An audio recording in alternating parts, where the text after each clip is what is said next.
ನಿಶಾನೆಯನ್ನು ತೋರಿಸಿ ಮುಖ್ಯಮಂತ್ರಿಗಳು ಸಹ ತಿಳಿಸಿದರು.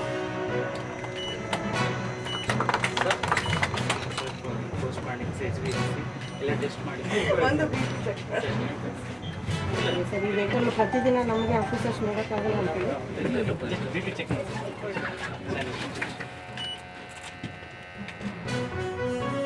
ಇವತ್ತು ದಿವಸ ನಮ್ಮ ಕಟ್ಟಡ ಕಾರ್ಮಿಕರು ಇರ್ತಾರೆ, ಎಲ್ಲೆಲ್ಲಿ ಅವರು ಕೆಲಸ ಮಾಡ್ತಿರ್ತಾರೆ, ಎಲ್ಲೆಲ್ಲಿ ಅವರು ವಾಸಗಿರ್ತಾರೆ, ಅಲ್ಲಿಗೆ ಈ ಸಂಚಾರಿ ಬಸ್ಗಳಲ್ಲಿ ಹೋಗಿ ಅವ್ರಿಗೆ BP ಮತ್ತು ಇನ್ನಿತರ ತಪಾಸಣೆಗಳೇನಿದ್ದಾವೆ ಎಲ್ಲವೂ ಕೂಡ ಅದನ್ನು ರಕ್ತ ತಪಾಸಣೆ ಇರ್ಬೋದು, ಮತ್ತೊಂದು ಇರ್ಬೋದು, ECG ಒಬ್ಬರು MBBS ಡಾಕ್ಟರ್ ಇರ್ತಾರೆ ಮತ್ತು ಒಬ್ಬ ಟೆಕ್ನಿಷಿಯನ್ ಇರ್ತಾರೆ, ಕನೆಕ್ಟೆಡ್ ಎಲ್ಲ ಸ್ಟಾಫ್ ಇದೆ, ಕಾರ್ಡಿಯಾಕ್ ಇರ್ಬೋದು, ಮತ್ತೊಂದು ಯಾವುದೇ ಇರಲಿ, ಯಾವುದೇ ಕಿಡ್ನಿ ಇರ್ಬೋದು, ಮತ್ತೇನೇ ಇರ್ಬೋದು.